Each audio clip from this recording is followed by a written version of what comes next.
بڑے لوگ تڑپتے تھے کورونا کے ایام میں، حج نہیں ہو رہا، حج کرنا چاہتا ہوں۔ ٹھیک ہے، تمنا بہت پیاری ہے، تم 20 سے 40 لاکھ روپیہ حج پہ لگاتے ہو، اللہ تمہیں اور وافر مال دے، لیکن اگر حج کا آپ نے اجر لینا ہے، بر الحج اطعام الطعام وطیب الکلام، لوگوں سے اچھی بات کرنا شروع کر دو، لوگوں کو کھانا کھلاؤ، گھر بیٹھے تمہیں اللہ کے رسول کی حدیث کے مطابق جو ہے وہ حج کا اجر و ثواب مل جائے گا۔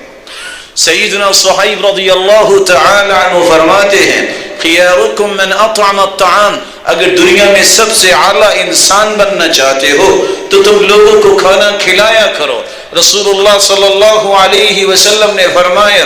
ان فی الجنۃ لغرفا یری ظاہرها من باطنها وباطنها من ظاہرها، جنت میں اللہ کرسٹل کے گھر بنائیں گے جس میں بیٹھے آپ پوری جنت کا نظارہ کر پائیں گے،